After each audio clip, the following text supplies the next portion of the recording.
O Japão não evita programador ruim. Ele evita programador que dá trabalho. Oi, tudo bem? Meu nome é Ivan e eu trabalho como engenheiro de software aqui no Japão. Atualmente com meio período, já consegui receber uma proposta de trabalho e hoje eu vou falar um pouquinho sobre isso. No papel, né, o Japão precisa de programador, mas na entrevista ele começa a filtrar por coisas das quais as pessoas nem imaginam que existem. E se você não souber quais são, antes de chegar aqui você vai perder a oportunidade sem entender o porquê. Eu moro no Japão, passei por processo seletivo de empresas, de TI, e vi de perto como eles contratam, o que eles perguntam e o que elas não falam em voz alta, mas eu observo todo mundo, né? E como eu trabalho com vários outros engenheiros, eu quero falar um pouquinho sobre o que eu observei do comportamento deles e o que todos que passaram assim têm em comum, né? E hoje eu não vou mostrar sites de vagas ou coisa desse tipo, ainda pretendo fazer um vídeo assim, mas o que realmente interessa para eles, né? Primeiro, que falta de programador não significa que significa vaga fácil. E os perfis, né, de programador que o Japão evita, e o porquê, e o tipo de profissional que realmente tem chance aqui, certo? Presta atenção aqui. Ó, sem TikTok, hein? Vamos prestar atenção e tentar entender de verdade como funciona, senão você vai estar perdendo seu tempo, né? E a terceira parte, que é mais importante, porque e onde muita gente percebe que estava se preparando do jeito errado. Então vamos lá. Você provavelmente já ouviu por que o Japão tem escassez de trabalho, falta de pessoas aqui, falta de mão de obra em TI, que o governo quer atrair estrangeiros, que empresas estão contratando, que falta gente para trabalhar com tecnologia. Eu mesmo já falei isso. E tudo isso é verdade. Mas tem uma coisa aqui que ninguém fala. Escassez de programador não significa vaga fácil. Na verdade, para estrangeiro, muitas vezes acontece ao contrário. A empresa japonesa sabe que precisa contratar, mas também sabe que uma contratação errada custa caro. Para eles, você custa muito caro, muito mais que um japonês. Custa tempo, custa mais treinamento, custa retrabalho, custa problema de comunicação e às vezes custa um cliente. E ele vai criar esse filtro. Filtros que não vão aparecer na vaga, não vão aparecer no LinkedIn. Filtros que você só percebe quando você está na entrevista e quando você se prepara para a empresa. E esses filtros eliminam um tipo específico de programador de pessoas, não necessariamente o profissional que não sabe técnica, sabe? Que não sabe código, mas o programador que dá trabalho para colocar dentro de uma equipe japonesa, que não vai conseguir se adaptar. E agora eu vou te mostrar 6 perfis dos quais eu observei aqui, e já aviso, algum deles talvez vai ser desconfortável de ouvir se você se encaixar. Então, opa, presta atenção aqui, ó. A galera tá com a atenção curta. Não fazer isso, né? Então, o primeiro tipo de programador é o que sabe codar. O cara entende muito sobre tecnologia, mas não consegue entender o problema antes de abrir o VS Code, ou seja, o editor de código que seja que você use. Ele recebe o ticket, ele recebe o código, seja assistido por IA ou não, e entrega alguma coisa funcionando, né? Mas não consegue sentar com o cliente ou com o time e entender o que precisa ser ouvido. Ele não consegue ouvir, sabe?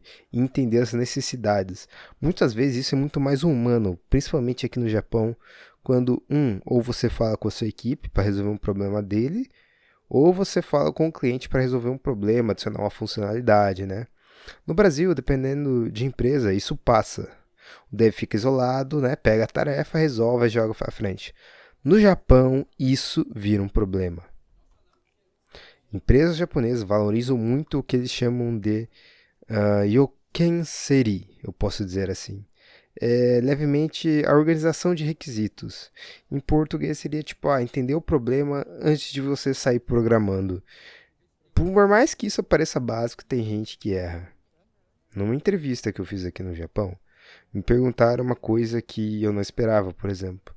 Como você garante que entendeu corretamente o que o cliente pediu? Tipo, não é sobre framework, não é sobre a linguagem, não é sobre quantos anos de experiência eu tinha. Era sobre o processo de eu entender. Principalmente porque eu sou estrangeiro. Eu não posso. O cliente pediu para mim fazer A, eu faço B, sabe? Eu tenho que entender. Era sobre como eu evitaria entregar algo errado por falta de comunicação, entendimento da cultura, algo assim.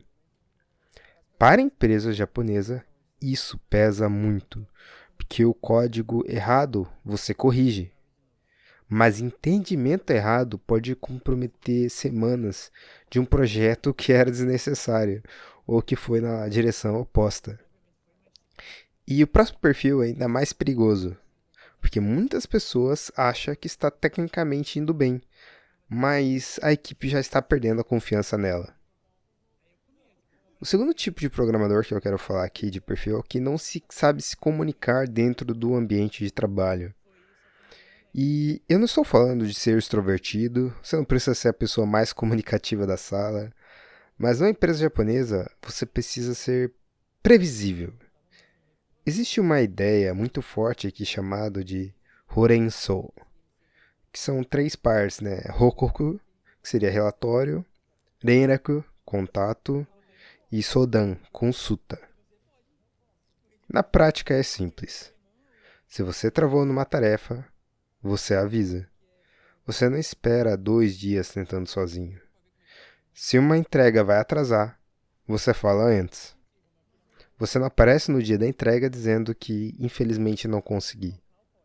Se terminou uma parte importante, você confirma. Você não assume que todo mundo já sabe. Numa empresa japonesa, não basta resolver o bug. Você tem que explicar sem parecer que está criando outro problema, sabe? Deve que some no Slack, deve que não responde, deve que não entrega, ou entrega atrasado sem avisar, sem dar uma antecedência, só fala quando alguém cobra. Esse tipo de profissional assusta a empresa japonesa. Eles são muito comunicativos no trabalho em questão de tô fazendo isso, tô entregando isso, olha isso. Isso ficou muito claro para mim começando a trabalhar aqui, né? Porque o problema não é só a tarefa, é a sensação que ninguém sabe o que está acontecendo.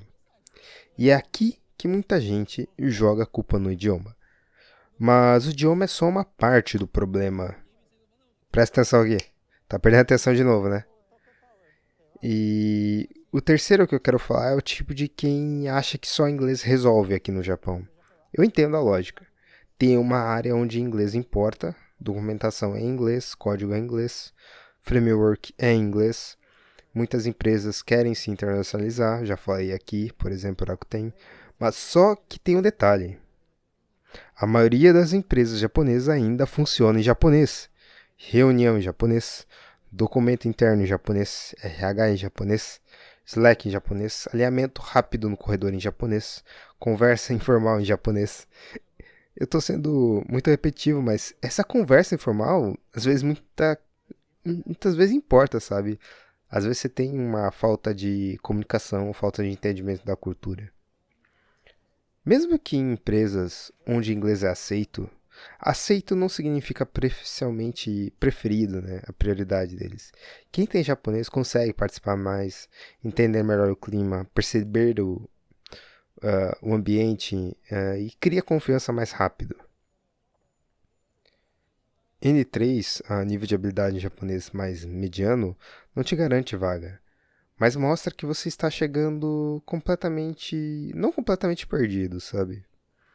O N2, né, nível de 2, um pouquinho mais avançado, você entende linguagens mais complicadas, te deixam você mais livre, né, sem depender de algum tradutor. Você entende pelo menos 70% de tudo que é dito, falado e discutido. A diferença, quem tem esse japonês em andamento e quem tem um nível mais avançado, às vezes aparece muito rápido, né? Às vezes nos primeiros 3 meses. Leva a sério, sabe, o japonês aqui. Muito importante. O quarto programador, né, que também quero levar a sério, é aquele que não entende como uma decisão é tomada numa empresa japonesa. Esse é o que mais frustra quem vem de fora. No Brasil, muitas vezes você chega numa reunião com uma ideia, apresenta o debate, conversa com a sala em si e sai uma decisão. Conversa ali na sala, o pessoal discute. No Japão, se você só fizer isso, talvez você ache que ninguém ouviu você. Mas o problema pode ser outro. A decisão no Japão, muitas vezes, não acontece numa reunião. Ela acontece antes. Existe todo um processo, né? Chamado Nemawashi. É a conversa com as pessoas individualmente antes da reunião, alinhar, ouvir, né? Corrigir, ajustar essa ideia, evitar que alguém seja pego de surpresa em público. Para quem não conhece, parece burocracia. Parece que a empresa não quer mudar, parece que ninguém quer decidir nada. Eu mesmo já fiz diversas reuniões sobre um programa que eu estou em desenvolvimento aqui para ajudar o time de contabilidade. Não sei quantas vezes eu fiz reunião. Eles realmente gostam disso. Mas para a empresa japonesa, né, é só uma forma de reduzir atrito e manter o grupo alinhado. Quem entende isso consegue influenciar a decisão. Quem não entende pode ficar achando que as ideias ficam meio soltas no ar, né? Eu acho isso extremamente importante. E o quinto tipo de programador que eu quero falar é quem troca de emprego sem conseguir explicar a própria trajetória. Como eu falei num vídeo como conseguir emprego aqui do zero ao contrato, você tem que ter uma narrativa muito bem clara, decidida e óbvia para onde você vai, de onde você veio, né? Qual é o caminho que você quer seguir. No Brasil, trocar de empresa a cada 1 ou 2 anos é comum, às vezes até é normal, né? Mas no Japão pode levar uma bandeira principalmente de, vou dizer que você foge das responsabilidades, né? Que não vale a pena investir em você, em treinamento profissional por todos os meses. A pergunta que a empresa faz é, mesmo quando não fala em voz alta, né?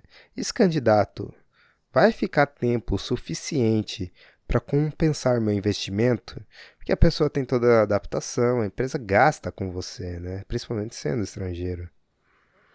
Em entrevista japonesa, você vai ter que explicar por que saiu do emprego anterior. Se sua resposta for só, sei lá, eu não estava me sentindo valorizado, estava buscando novos desafios, cara, sem um contexto, sem um porquê muito claro, sem mais detalhado, cara, dificilmente você vai ser contratado, né? E aí que se diz, eu queria crescer numa área específica, sei lá, numa empresa onde tinha esse caminho. Cara, você tem que ser muito mais detalhado. Ah, eu queria me desafiar por causa disso, disso, disso. Porque meu sonho foi fazer isso, isso, isso. Porque eu estudei isso, isso, isso. Por isso sua empresa é a melhor opção, sabe? Você tem que fazer uma narrativa. Aí a história muda. O problema não é trocar de emprego, tá cada vez mais fácil aqui. O problema é parecer que você troca sem direção, sem um porquê claro, né? E 6, né? Fala o tipo. Epa! Espero que você está prestando atenção aqui, hein? Porque o sexto é importante. O sexto é um pouquinho mais delicado, porque ele envolve dinheiro, ritmo e expectativa. O programador que chega no Japão imaginando uma realidade que não existe, essa área de TI não é igual aos Estados Unidos, né? Dependendo do nível de empresa, pode ser menor do que muita gente imagina. Não estou dizendo que é ruim, né? Mas se você vinha esperando receber em yen o que esperava receber trabalhando para gringa, digo, Europa, etc., pagando em dólar, a frustração vem rápido. E tem hierarquia aqui, né? A maioria das empresas é vertical, é de cima para baixo. Você não chega no primeiro mês e muda a arquitetura inteira disso. Você não entra numa reunião e desmonta um projeto na frente de todo mundo achando que isso vai ser visto como uma atitude proativa de quem entende. Não é que a empresa japonesa não queira a sua opinião, né? Não queira mudar. Ela quer saber primeiro se pode confiar em você. Aqui, credibilidade vem antes de influência. Quem entende isso começa a observar, aprender e ganhar mais espaço. É tudo um joguinho, né?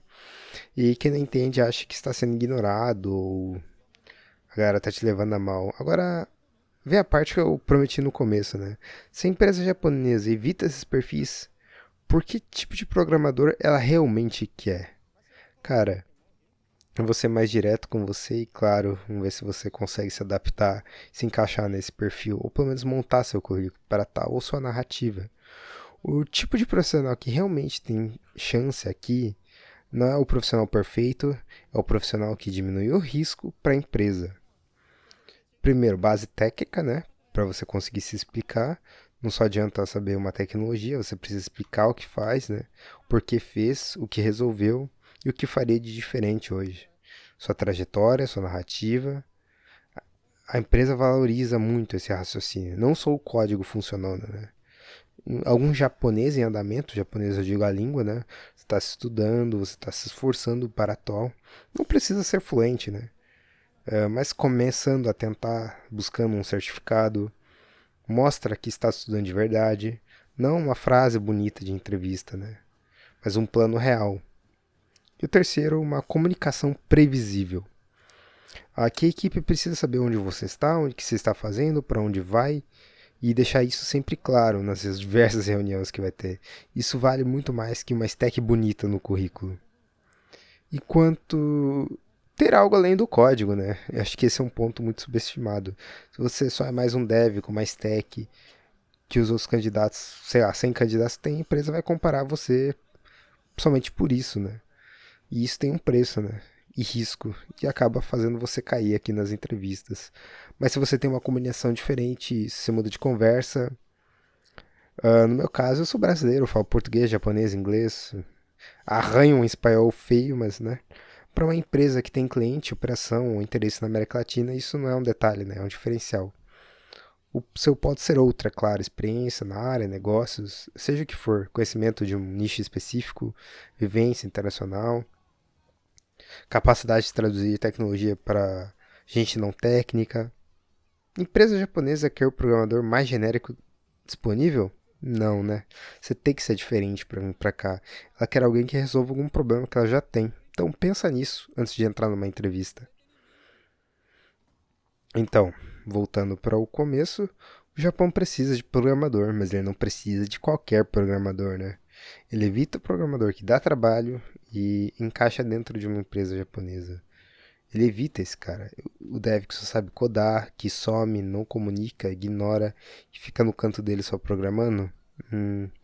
Acho que aqui não tem tanta chance. Talvez você esteja chegando com a expectativa errada. O Japão não está rejeitando programador porque falta vaga.